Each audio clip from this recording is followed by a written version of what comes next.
Hello everyone, welcome back to my YouTube channel. मुझसे ना बहुत लोग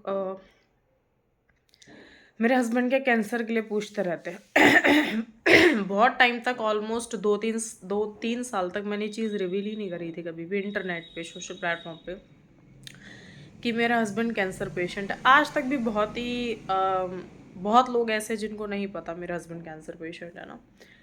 लेकिन अब मुझे कई बार ऐसा लगता है कि शायद ये चीज़ कभी रिवील ही नहीं करनी चाहिए थी, क्योंकि इसके रिवील होने के बाद ना बहुत लोगों की एक्सपेक्टेशंस ये होती है कि एक कैंसर पेशेंट सिर्फ बिस्तर पे पड़ा रहे, उसको कोई अधिकार नहीं है वर्कआउट करने का, उसको कोई अधिकार नहीं है अपनी लाइफ एंजॉय करने का, उसको कोई अधिकार नहीं है वीडियोस बनाने का या हंसने का।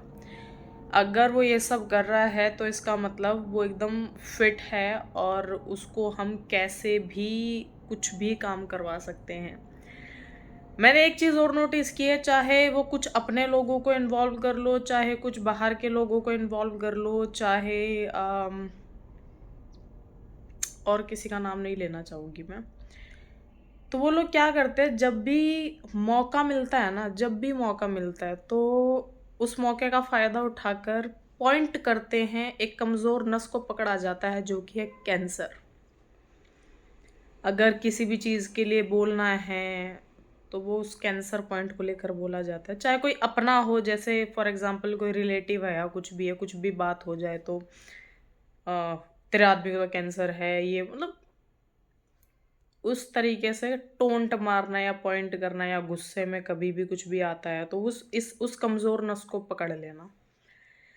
हाँ, बाहर के लोगों का ये हो जाता है, अरे इतने टाइम पहले कैंसर हुआ था, अब तो फिट एंड फाइन है, अब तो ये सारी चीज़ें हो सकती है, सारी चीज़ें की जा सकती है। मतलब वो चीज़ें भी जो कहते हैं ना कि जब आप कैंसर पेशेंट होते हैं तो डॉक्टर आपको कुछ रेस्ट्रिक्शंस देता है कि आपको ये चीज़ें नहीं करनी है। तो उनको हमेशा से ही संभल कर चलना होता है। कहते हैं कि एक ट्रीटमेंट के बाद मेडिसिन चलती रहती हैं और आपको ना कुछ प्रिकॉशंस लेने रहते हैं कि पॉल्यूशन में नहीं जाना, आप ज़्यादा स्ट्रेस नहीं ले सकते हो, ज़्यादा भीड़ भाड़ के एरिया में ज़्यादा देर नहीं रह सकते हो, लोगों से इन्फेक्शन फैलने का डर है। डर ये होता है कि अगर कोई भी चीज़ आपको हिट कर जाए, या किसी भी चीज़, कोई भी इन्फेक्शन, या आपकी बॉडी में कुछ पॉल्यूशन इनहेल करते हो तो there must be a chance कि जो सेल्स हैं वो डिवाइड हो जाए। लेकिन लोगों ने मजाक बना के रख दिया यार। लोग सबूत मांगते हैं, हर जगह सबूत लेकर जाओ। सबूत नहीं है, या है भी तो परफेक्ट डेट होनी चाहिए उस सबूत में कि क्या रिसेंटली भी वो चीज़ें चल रही हैं। मुझे ये नहीं समझ आता कि एक कैंसर हमेशा के लिए कैसे ठीक हो सकता। बहुत बहुत बड़ा वर्ड है कैंसर। कहते हैं जिस परिवार पे बीत रही होती है ना, उसी को ही पता होता है। जब तक आप चमचागिरी करते रहोगे, जब तक आप तलवे चाटते रहोगे ना, तब तक तो आप ठीक हो भाई। जिस दिन आप तलवे चाटना बंद कर दो, उस दिन सामने वाला अपनी पावर दिखाता है। एक बात बता देती हूँ मैं आपको, मैं बिल्कुल भी इमोशनल नहीं होना चाह रही हूँ, क्योंकि मैं हमेशा से ही अपने आप को बहुत स्ट्रांग करती आई हूँ और मैं हमेशा ही स्ट्रांग करती रहूँगी। पॉइंट टू पॉइंट मैं कुछ बातें नहीं बोलूँगी, क्योंकि मुझे ऐसा लगता है कि फ्यूचर के लिए ये ब्लॉग होना मैंडेटरी है। क्योंकि फ्यूचर में अगर मुझे ज़रूरत पड़ी तो मैं अपने यूट्यूब चैनल का भी इस्तेमाल करूँगी। लेकिन फ़िलहाल मुझे ऐसा लगता है कि ये एक सेफ्टी पर्पज़ से आज की डेट में ये ब्लॉग डल जाएगा और फ्यूचर में ये ब्लॉग रहेगा। तो मुझे ऐसा लगता है जो लोग अपनी पावर का इस्तेमाल करते हैं ना, तो एक बात बताती हूँ, सत्यमेव जयते। सच हमेशा जीतता है। अपने कर्म को संभाल लो, अपने कर्म को सुधार लो। कर्म आपके कहाँ आपको ठोकर डाल के गिरा सकते हो और कहाँ आपके कर्म आपको आसमान की चढ़ाइयों पर चढ़ा सकते हैं ना, आपको भी नहीं पता। कहाँ आपके कर्म आपको कामयाबी दिला दे और कहाँ आपके गंदे कर्म आपको ऐसी ठोकर देकर गिराएं कि आप संभले ना संभलो। कभी भी किसी की बीमारी का मजाक मत बनाना, कभी किसी की बीमारी को आड़े लेकर अपना काम मत निकलवाना। अगर आप ऐसा कर रहे हो ना, तो आप भी नहीं जानते आप अपने लिए कितना बड़ा कुआं खोद रहे हो, कितना बड़ा कुआं खोद रहे हो। किसी का मन इतना मत दुखाओ कि उसके मन से सिर्फ बद्दुआ निकले। और मैं सच बता रही हूँ, मैं अपने एक्सपीरियंस से बता रही हूँ, मैं तो अभी इतनी कहते होलियां भी नहीं फूकी मैंने, लेकिन उसके बाद भी अपने एक्सपीरियंस से बता रही हूँ कि मैं जो कुछ हूँ, जहाँ पर भी हूँ, अपने अच्छे कर्मों की वजह से हूँ। शायद मेरे कर्म ही थे जो मुझे हर मुसीबत, हर बुराई, हर जगह से निकाल के लिए आज अगर मुझे लोग जानते हैं तो कहीं ना कहीं मेरे कर्म थे, क्योंकि मैं नहीं मानती मेरे अंदर इतना कोई टैलेंट था कि आज मैं यहाँ पर पहुंची हूँ। आज मैं एक हरियाणा इंडस्ट्री में आर्टिस्ट बनकर बैठी हूँ। मैं नहीं मानती कि इतना मेरे अंदर कोई टैलेंट था, लेकिन मेरे कर्म हैं जो मुझे यहाँ तक लेकर आए हैं। मेरे कर्म है कि यमराज से भी लड़कर मैं अपने हस्बैंड को यहाँ पर बिठाए बैठी हूँ। और यही उन लोगों के कर्म होंगे जो लोग मेरी हस्बैंड की बीमारी का, मेरी कमजोर नस को पकड़कर बैठ जाते हैं ना, ये उनके कर्म होंगे जो भविष्य में जरूर भुगतोगे। लिख के ले लो, जरूर भुगतोगे, यही हिसाब होकर जाएगा। और जिस टाइम तुम भुगत रहे होंगे ना, उस टाइम मैं जरूर एक बार आऊंगी और एक सवाल जरूर पूछूंगी कि तुमने उस समय जो एक बीमारी का मजाक बनाया, क्या वो सही था? कभी ये सोचा करो कि अगर सामने वाला खड़ा है और वो एक बीमारी का पर्चा लेकर खड़ा है, तो किन चीजों से जूझ रहा होगा? उसके दिमाग में कितना कुछ चल रहा होगा कि वो तुम्हारे सामने खड़ा हुआ है। तो ओवरऑल बस इस ब्लॉग में यही कहना चाहूंगी, कर्म का इंतजार करना। कर्म इतनी बुरी तरह हिट बैक करते हैं ना, इतनी बुरी तरह हिट बैक करते हैं ना कि तुम संभल नहीं पाओगे।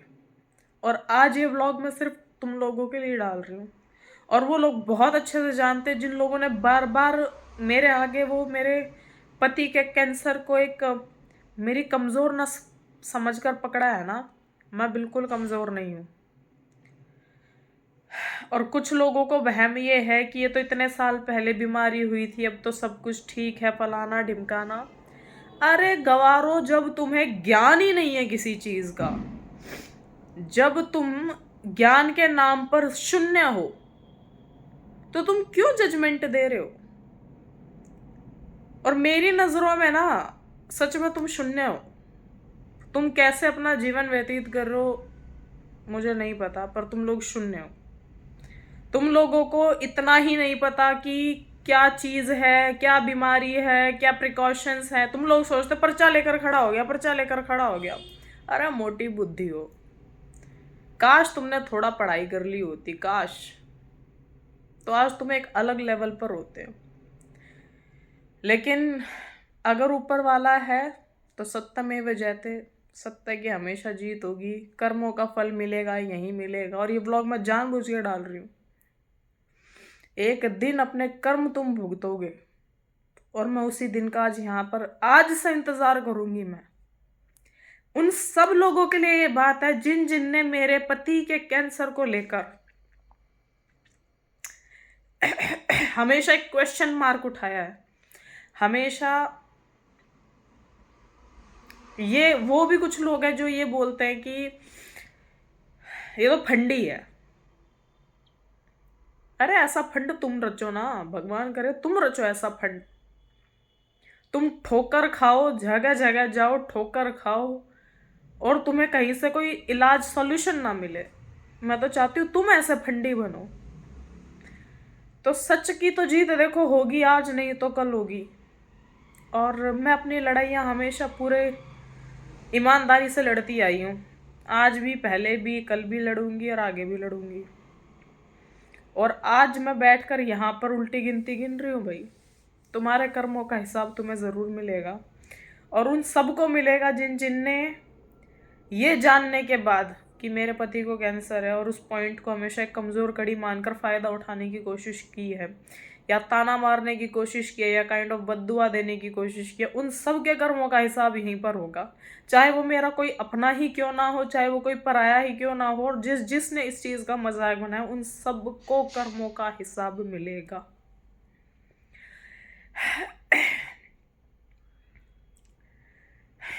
मैं आज से लड़ाई नहीं लड़ रही हूं, मुझे 6 साल हो गए। वो 6 साल ना ऐसा लगता है 6 दिन पुरानी बात है। अपने पति को खुश रखने के लिए ना मैं वो हर चीज करने को तैयार रहती हूँ जो मुझे लगता है कि ये इंसान के चेहरे पर खुशी आ जाएगी। तुम लोग वो खुशी छीनोगे क्या? इतना अभी मैंने किसी को पावर नहीं दी है और ना ही इतनी मैं पावर दूंगी।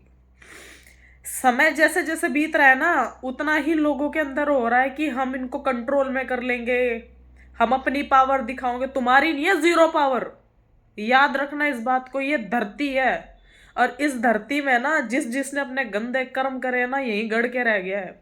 तुम्हारी नहीं है जीरो पावर, और हो तो आजमा लो अपनी पावर। मैं भी यही और तुम भी यही। ऊपर वाले से डरो, किसी और का डरना हो ना तो ऊपर वाले से जरूर डरना। अपने लिए खड्डा खोदो और उसी में दबकर मर जाओगे एक दिन। तो आज से ही बैठी हूं तुम्हारी उल्टी गिनती गिनने के लिए।